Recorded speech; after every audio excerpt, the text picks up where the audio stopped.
Amid all the noise of our lives, we come to sit in this place in silence, to give thanks for another day, to give thanks for all those in our lives, to give thanks for the gift of life itself. We know we are here on a pilgrimage together. We are here but for a brief moment in time.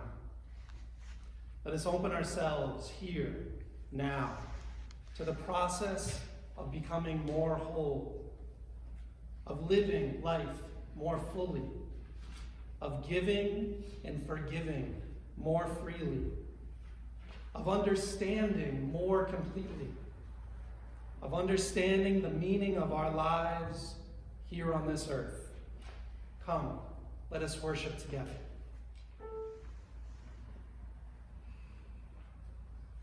Spirit of life, Spirit of love,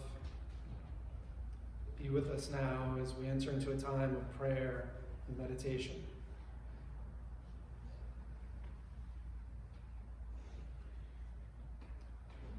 In the silence, in the stillness, we hear the call of our own hearts. We hear its tender dreams, its sorrows and its triumphs.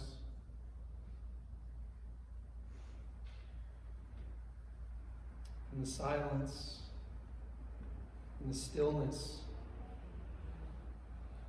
we hear whispers of days gone by, of dreams still becoming the promise of the future.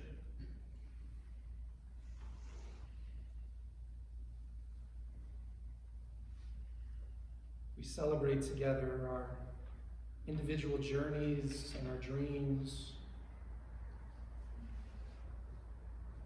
knowing the journey is so much richer with others to share with it.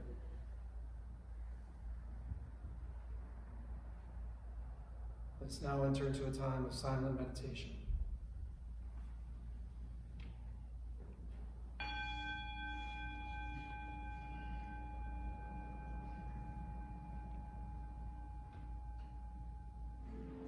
You may be seated.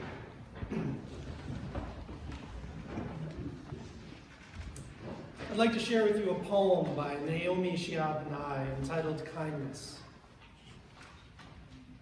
Before you know what kindness really is, you must love things.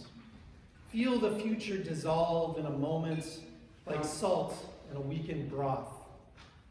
What you held in your hand, what you counted and carefully saved, all this must go, so you know how desolate the landscape can be between the regions of kindness. How you ride and ride, thinking the bus will never stop. The passengers eating maize and chicken will stare out the windows forever. Before you learn the tender gravity of kindness, you must travel where the Indian in a white poncho lies dead by the side of the road.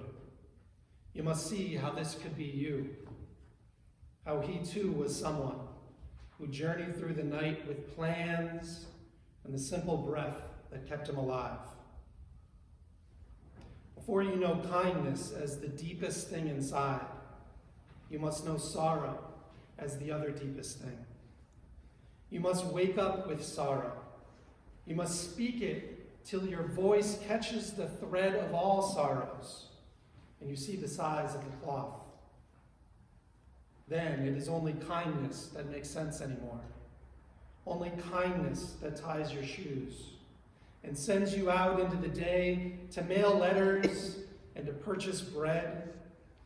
Only kindness that raises its head from the crowd of the world to say, it is I you have been looking for, and then goes with you everywhere, like a shadow or a friend. You know, the poet Naomi Shihab Nye says that before we can know what kindness really is, we must look through the window and attempt to put ourselves in the shoes of the dead Indian at the side of the road. That we are not to look away in disgust or dismissal, But imagine how this person in the white poncho could become any one of us. Could have had plans and dreams, just like any one of us. That before we really know what kindness is, we must acknowledge that suffering and the pain of our common humanity, that we're not separate, but we're connected. It is then, the poet says, that kindness will become part of us as a friend or a shadow, and will go with us everywhere. Now, you may already know that all of the world's great religions have at the center some version of the golden rule, that we are to do unto others as we would have them do unto us. Siddhartha Gautama, the man who would one day become the Buddha, had studied yoga with some of the best teachers of his day. He quickly became really good at entering into the highest state of trance, what we would label a peak experience. But he found that after the ecstasy of the trance faded, he was again plagued by greed and lust and envy and hatred. He tried to extinguish these negative passions by practicing such fierce asceticism that he became horribly emaciated and his body almost died. But the passions didn't. Finally, he realized that there must be another way toward enlightenment. He recalled that when he was a child sitting under the apple tree, he noticed that some tender shoots of young grass had been torn up by a plow, and that the tiny insects clinging to this grass had been killed. He felt this pang of grief, as though his own relatives had died.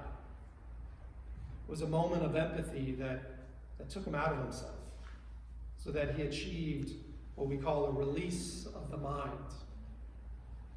He felt a pure joy welling up from the depth of his being.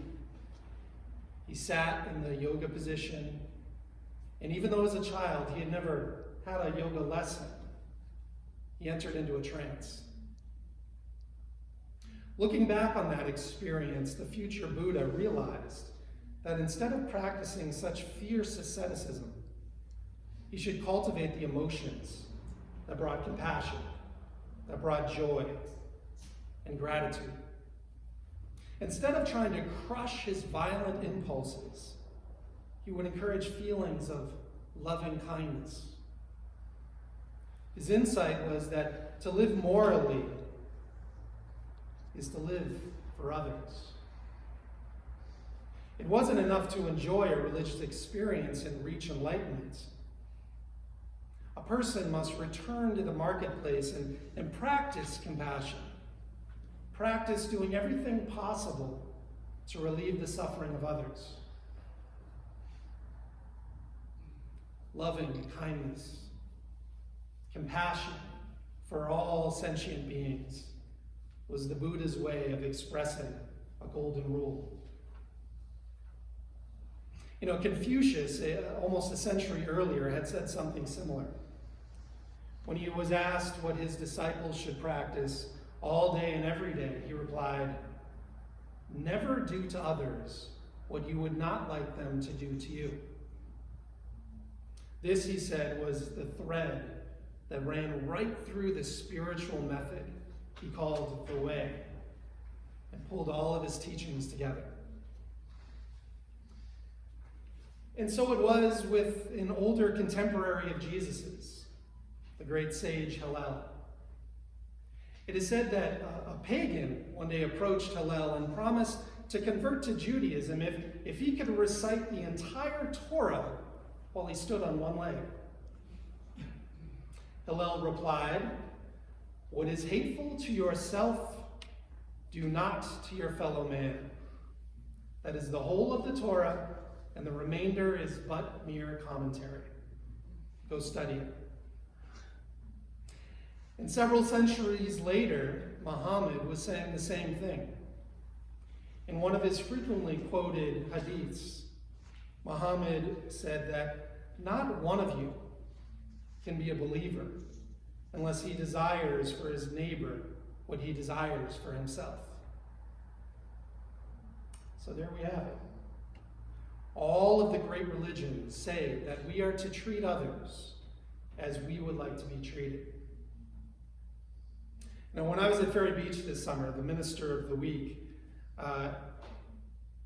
had a unique way of putting this. During worship on that Sunday, he talked about compassion and suggested replacing the golden rule with what he called the platinum rule, which would go like this: do unto others as they would have you do unto them. And I like this approach because it acknowledges that we can no longer assume that what we want is what others want. It acknowledges the vast differences that exist within our global community and the sensitivity we must foster if we are to be in right relationship with the other, if we are to really practice kindness. You know, in our reading this morning, the poet Naomi Shihab Nye takes us into an unfamiliar place. A bus filled with passengers eating maize and chicken. As we look out the window, we see an Indian in a white poncho who lies dead by the side of the road. The poet asks us to see how this could be you. How he too was someone who journeyed through the night with plans and the simple breath that kept him alive.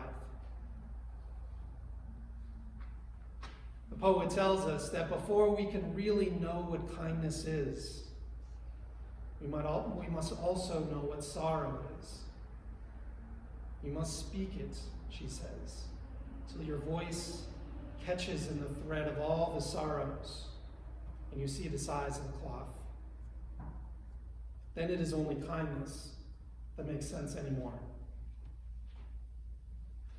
She says that kindness is what truly matters. You know, there are many ways that we may practice kindness in the world, but there is one way that we can practice kindness. We can practice kindness today by engaging in the work of the Unitarian Universalist Service Committee through their Guest at Your Table program. Now this, for those of you who aren't aware, this is their annual program to raise support and awareness about key human rights issues. This year, we are invited to engage with the work of organizations such as Live and Learn Environmental Education Kiribati, which is helping communities mitigate and prepare for the escalating effects of climate change in the Pacific. They're working with the Women in Peace Network, which is working to uphold the rights of religious minorities in Burma. They are engaging with Foro de Mejores por la Vida, which helps facilitate mutual support among women's human rights defenders in Honduras. And with Activate Labs in DC, which uses the creative arts to heal trauma among migrant and refugee communities. Now, following worship today, you are invited to take home a Guest at Your Table box. They're on the back table. Bring it home and place it on your dining room table. And when you share a meal with your loved ones, drop some money into the box as a way of bringing just a little bit of kindness into our world. You know, just think what a world would be if we could just be kind to each other. Our friends, our families, our neighbors, and especially those who are marginalized and vilified. Gandhi said that we must ourselves become the change in the world that we want to see. So let us go forth, my friends, with this good and noble intention, to remember that it is more kindness and compassion that is needed in our world right now. So may it be. Amen. There's too much hardship in the world to not find joy every day. There's too much injustice in this world to not right the balance every day. There's too much pain in this world to not heal every day. Each of us ministers to a weary world. Let us go forth now and do that which calls us to make this world more loving, more compassionate, and more filled with the grace of divine presence every day.